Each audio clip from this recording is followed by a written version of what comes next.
जय माता दी। सर्वमंगल मांगल्ये शिवे सर्वार्थ साधिके शरण्ये त्र्यंबके गौरी नारायणी नमस्तुते। जय माता दी। मैं हूँ ज्योति और आपका अपने चैनल शुभ कथा में स्वागत है। आइए आज के वीडियो में हम श्री दुर्गा सप्तशती के दूसरे अध्याय का श्रवण करेंगे। देवताओं के तेज से देवी का प्रादुर्भाव और महिषासुर की सेना का वध। महर्षि मेधा बोले, प्राचीन काल में देवताओं और असुरों में पूरे 100 वर्षों तक घोर युद्ध हुआ था। उनमें असुरों का स्वामी महिषासुर था और देवराज इंद्र देवताओं के नायक थे। इस युद्ध में देवताओं की सेना परास्त हो गई थी और इस प्रकार संपूर्ण देवताओं को जीत महिषासुर इंद्र बन बैठा था। युद्ध के पश्चात हारे हुए देवता प्रजापति श्री ब्रह्मा को साथ लेकर उस स्थान पर पहुंचे जहां पर कि भगवान शंकर विराजमान थे। देवताओं ने अपनी हार का सारा वृतांत भगवान श्री विष्णु और शंकर जी से कह सुनाया। वह कहने लगे, हे प्रभु, महिषासुर सूर्य, इंद्र, अग्नि, वायु, चंद्रमा, यम, वरुण तथा अन्य देवताओं के सब अधिकार छीनकर सबका अधिष्ठाता स्वयं बन गया है। उसने समस्त देवताओं को स्वर्ग से निकाल दिया है। वह मनुष्यों की तरह पृथ्वी पर विचर रहे हैं। दैत्यों की सारी करतूत हमने आपको सुना दी है और आपकी शरण में इसलिए आए हैं कि आप उनके वध का कोई उपाय सोचें। देवताओं की बातें सुनकर भगवान श्री विष्णु और शंकर जी को दैत्यों पर बड़ा गुस्सा आया। उनकी भौवें तन गई और आंखें लाल हो गई। गुस्से में भरे हुए भगवान विष्णु के मुख से बड़ा भारी तेज निकला और उसी प्रकार का तेज भगवान शंकर, ब्रह्मा और इंद्र आदि दूसरे देवताओं के मुख से प्रकट हुआ। फिर वह सारा तेज एक में मिल गया और तेज का वह पुंज ऐसा दिखता था जैसे कि जाजल्यमान पर्वत हो। देवताओं ने देखा कि उस पर्वत की ज्वाला चारों ओर फैली हुई थी और देवताओं के शरीर से प्रकट हुए तेज की किसी अन्य तेज से तुलना नहीं हो सकती थी। एक स्थान पर इकट्ठा होने पर वह तेज एक देवी के रूप में परिवर्तित हो गया और अपने प्रकाश से तीनों लोकों में व्याप्त जान पड़ा। वह भगवान शंकर का तेज था। उससे देवी का मुख प्रकट हुआ। यमराज के तेज से उसके सिर के बाल बने। भगवान श्री विष्णु के तेज से उसकी भुजाएं बनी। चंद्रमा के तेज से दोनों स्तन और इंद्र के तेज से जंघा और पिंडली तथा पृथ्वी के तेज से नितंब भाग बना। ब्रह्मा के तेज से दोनों चरण और सूर्य के तेज से उनकी अंगुलियां पैदा हुई और वसुओं के तेज से हाथों की अंगुलियां एवं कुबेर के तेज से नासिका बनी। प्रजापति के तेज से उसके दांत और अग्नि के तेज से उसके नेत्र बने। संध्या के तेज से उसकी भौवें और वायु के तेज से उसके कान प्रकट हुए थे। इस प्रकार उस देवी का प्रादुर्भाव हुआ था। महिषासुर से पराजित देवता उस देवी को देखकर अत्यंत प्रसन्न हुए। भगवान शंकर ने अपने त्रिशूल में से एक त्रिशूल निकालकर उस देवी को दिया और भगवान विष्णु ने अपने चक्र में से एक चक्र निकालकर उस देवी को दिया। वरुण ने अपने चक्र में से एक चक्र निकालकर उस देवी को दिया। वरुण ने देवी को शंख भेंट किया। अग्नि ने उन्हें शक्ति दी। वायु ने उसे धनुष और बाण दिए। सहस्त्र नेत्रों वाले श्री देवराज इंद्र ने उसे अपने वज्र से उत्पन्न करके वज्र दिया और ऐरावत हाथी का एक घंटा उतारकर देवी को भेंट किया। यमराज ने उसे काल दंड में से एक दंड दिया। वरुण ने उसे पास दिया। प्रजापति ने स्फटिक की माला दी और ब्रह्मा जी ने उसे कमंडलू दिया। सूर्य ने देवी के समस्त रोमों में अपनी किरणों का तेज भर दिया। काल ने उसे चमकती हुई ढाल और तलवार दी तथा उज्ज्वल हार और दिव्य वस्त्र उसे भेंट किए और इनके साथ ही उसने दिव्य चूड़ामणि दी।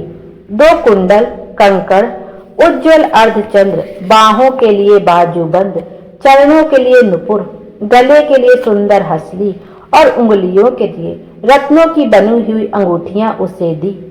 विश्वकर्मा ने उनको फरसा दिया और उसके साथ ही कई प्रकार के अस्त्र और अभेद कवच दिए, और इसके अतिरिक्त उसने उसे कभी न कुम्हलाने वाले सुंदर कमलों की मालाएं भेंट की। समुद्र ने सुंदर कमल का फूल भेंट किया। हिमालय ने सवारी के लिए सिंह और तरह तरह के रत्न देवी को भेंट किए। यक्षराज कुबेर ने मधु से भरा हुआ पात्र और शेषनाग ने उन्हें बहुमूल्य मणियों से विभूषित नागहार भेंट किया। इसी तरह दूसरे देवताओं ने भी उसे आभूषण और अस्त्र देकर उसका सम्मान किया। इसके पश्चात देवी ने उच्च स्वर से गर्जना की। उसके इस भयंकर नाद से आकाश गूंज उठा। देवी का वह उच्च स्वर से किया हुआ सिंहनाद समा ना सका। आकाश उनके सामने छोटा प्रतीत होने लगा। उससे बड़े जोर की प्रतिध्वनि हुई, जिससे समस्त विश्व में हलचल मच गई और समुद्र कांप उठे, पृथ्वी डोलने लगी और सबके सब पर्वत हिलने लगे। देवताओं ने उस समय प्रसन्न हो सिंहवाहिनी जगतमयी देवी ने कहा, देवी तुम्हारी जय हो। इसके साथ महर्षियों ने भक्ति भाव से विनम्र होकर उनकी स्तुति की। संपूर्ण त्रिलोकी को शोकमग्न देखकर दैत्यगण अपनी सेनाओं को साथ लेकर और हथियार आदि सजाकर उठ खड़े हुए। महिषासुर के क्रोध की कोई सीमा नहीं थी। उसने क्रोध में भरकर कहा, यह सब क्या उत्पात है।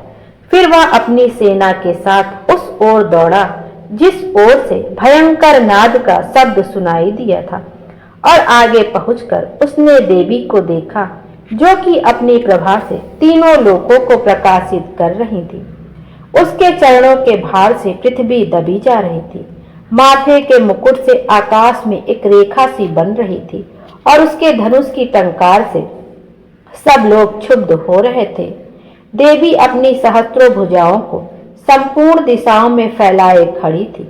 इसके पश्चात उनका दैत्यों के साथ युद्ध छिड़ गया, और कई प्रकार के अस्त्र शस्त्रों से सब की सब दिशाएं उद्भासित होने लगी। महिषासुर की सेना का सेनापति चिछुर नामक एक महान असुर था। वह आगे बढ़कर देवी के साथ युद्ध करने लगा, और दूसरे दैत्यों की चतुरंगणी सेना साथ लेकर चामर भी लड़ने लगा, और 60,000 महारथियों को साथ लेकर उदक्र नामक महादैत्य आकर युद्ध करने लगा, और महाहनु नामक असुर 1 करोड़ रथियों को साथ लेकर, असिलोमा नामक असुर 5 करोड़ सैनिकों को साथ लेकर युद्ध करने लगा। वास्कल नामक असुर 60 लाख असुरों के साथ युद्ध में आ डटा। बिडाल नामक असुर 1 करोड़ रथियों सहित लड़ने को तैयार था। इन सब के अतिरिक्त और भी हजारों असुर हाथी और घोड़ा साथ लेकर लड़ने लगे, और इन सब के पश्चात महिषासुर करोड़ों रथों, हाथियों और घोड़ों सहित वहां आकर देवी के साथ लड़ने लगा। सभी असुर तोमर, भिवंडी पाल, शक्ति, मूसल, खड्गों, फरसों, पट्टियों के साथ रणभूमि में देवी के साथ युद्ध करने लगे। कई शक्तियां फेंकने लगे और कोई अन्य शस्त्र आदि। इसके पश्चात सबके सब दैत्य अपनी अपनी तलवारें हाथों में लेकर देवी की ओर दौड़े और उसे मार डालने का उद्योग करने लगे। मगर देवी ने क्रोध में भरकर खेल ही खेल में उन सब के सब अस्त्रों शस्त्रों को काट दिया। इसके पश्चात ऋषियों और देवताओं ने देवी की स्तुति आरंभ कर दी, और वह प्रसन्न होकर असुरों के शरीरों पर अस्त्र की वर्षा करती रही। देवी का वाहन भी क्रोध में भरकर दैत्य सेना में इस प्रकार विचरने लगा कि जैसे कि वन में दावानल फैल रहा हो। युद्ध करती हुई देवी ने क्रोध में भर जितने श्वासों को छोड़ा, वह तुरंत ही सैकड़ों हजारों गढ़ों के रूप में परिवर्तित हो गए। फरसे, भिवंडी पाल, खड़ग तथा पट्टिस इत्यादि अस्त्रों के साथ दैत्यों से युद्ध करने लगे। देवी की शक्ति से बढ़े हुए वह गण दैत्यों का नाश करते हुए ढोल, शंख व मृदंग आदि बजा रहे थे। अंतर देवी ने त्रिशूल, गदा, शक्ति, खड़ग इत्यादि से सहस्त्रों असुरों को मार डाला। कितनों को घंटे की भयंकर आवाज से ही यमलोक पहुंचा दिया। कितने ही असुरों को उसने पास में बांधकर पृथ्वी पर धर घसीटा। कितनों को अपनी तलवार से टुकड़े टुकड़े कर दिए और कितनों की गदा की चोट से धरती पर सुला दिया। कई दैत्य मूसल की मार से घायल होकर रक्त वमन करने लगे और कई सूल से छाती फट जाने के कारण पृथ्वी पर लेट गए और कितनों की वाण वर्षा से कमर टूट गए। देवताओं को पीड़ा देने वाले दैत्य कट कट कर मरने लगे। कितनों की बाहें अलग हो गई, कितनों की ग्रीवाएं कट गई, कितनों के सिर कटकर दूर भूमि पर लुढ़क गए, कितनों के शरीर बीच में से कट गए और कितनों की जंघाएं कट गई और वह पृथ्वी पर गिर पड़े। कितने ही सिरों व पैरों के कटने पर भी भूमि पर से उठ खड़े हुए और शस्त्र हाथ में लेकर देवी से लड़ने लगे और कई दैत्यगण भूमि में बाजे की ध्वनि के साथ नाच रहे थे। कई असुर जिनके सिर कट चुके थे बिना सिर के धड़ से ही हाथ में शस्त्र लिए हुए लड़ रहे थे। दैत्य रह रहकर ठहरो ठहरो कहते हुए देवी को युद्ध के लिए ललकार रहे थे। जहां पर यह घोर संग्राम हुआ था वहां की भूमि रथ, हाथ, घोड़े और असुरों की लाशों से भर गई थी और असुर सेना के बीच में रक्तपात होने के कारण रुधिर की नदियां बह रही थी और इस तरह देवी ने असुरों की विशाल सेना को क्षण भर में इस तरह से नष्ट कर डाला जैसे तृणकाष्ठ के बड़े समूह को अग्नि नष्ट कर डालती है। और देवी का सिंह भी गर्दन के बालों को हिलाता हुआ और बड़ा शब्द करता हुआ असुरों के शरीरों से मानो उनके प्राणों को ढूंढ रहा था। वहां देवी के गणों ने जब दैत्यों के साथ युद्ध किया तो देवताओं ने प्रसन्न होकर आकाश से उन पर वर्षा की। बोलो माता रानी की जय। दूसरा अध्याय यहीं पर समाप्त होता है।